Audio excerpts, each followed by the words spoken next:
اداکارہ نادیہ خان نے دعوی کیا ہے کہ سندھ کے دارالحکومت کراچی سمیت ملک کے بڑے اور کئی چھوٹے شہروں میں حلالہ سینٹرز بن چکے ہیں، جبکہ ایسے سینٹرز کی ان لائن تشہیر بھی کی جا رہی ہے۔ نادیہ خان نے ٹی وی شو میں ڈرامے منجوگی میں حلالہ کے مناظر دکھانے کی تعریفیں کرتے ہوئے کہا کہ یہ اہم سماجی مسئلہ ہے، جسے ڈرامے میں انتہائی اچھے طریقے سے دکھایا گیا۔ اداکارہ نے اسی پر بات کرتے ہوئے مزید کہا کہ حلالہ ایک اہم مسئلہ ہے، جس کے لیے ملک بھر میں حلالہ سینٹرز بھی قائم ہو چکے ہیں۔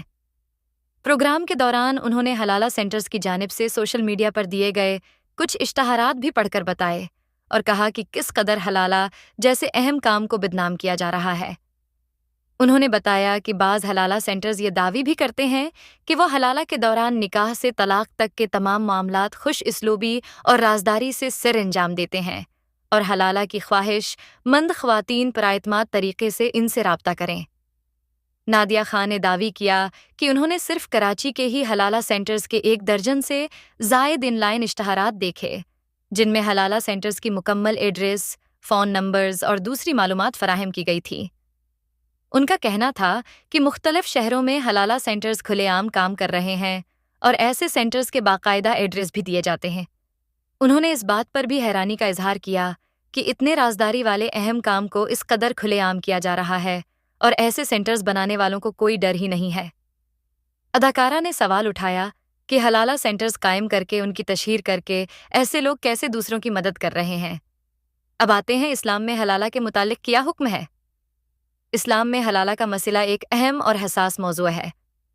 حلالہ اس صورت میں ہوتا ہے جب کوئی شخص اپنی بیوی کو 3 طلاقیں دے دیتا ہے جس کے بعد وہ بیوی اس مرد کے لیے حرام ہو جاتی ہے۔ شریعت کے مطابق وہ اس وقت تک اس شخص سے دوبارہ نکاح نہیں کر سکتی جب تک کہ وہ کسی اور مرد سے نکاح نہ کرے اور پھر وہ نکاح ختم ہو جائے، مثلاً طلاق یا شوہر کی وفات۔ حلالہ کی شریعت: اگر کسی شخص نے اپنی بیوی کو 3 طلاقیں دے دی ہیں اور وہ عورت کسی اور مرد سے نیت کے بغیر ایک عام نکاح کرتی ہے، پھر اتفاق سے وہ نکاح ختم ہو جاتا ہے، تو وہ عورت اپنے پہلے شوہر سے دوبارہ نکاح کر سکتی ہے۔ حلالہ کی حرام صورت: تاہم اگر کسی مرد کو پہلے سے طلاق کے بعد بیوی کو واپس لانے کے لیے کسی دوسرے شخص کے ساتھ نکاح کرنے اور بعد میں طلاق دینے کی نیت سے یہ عمل کیا جائے تو یہ شریعت میں حرام اور ناجائز ہے۔ نبی کریم نے ایسی صورت کو لعنتی قرار دیا ہے۔ اس طرح کا طے شدہ حلالہ ایک مکروہ فعل ہے اور اسلامی قانون کی خلاف ورزی کے مترادف ہے۔ لہٰذا شریعت میں حلالہ کا صحیح طریقہ فطری نکاح کے بعد ہوتا ہے، نہ کہ کسی منصوبہ بندی کے تحت۔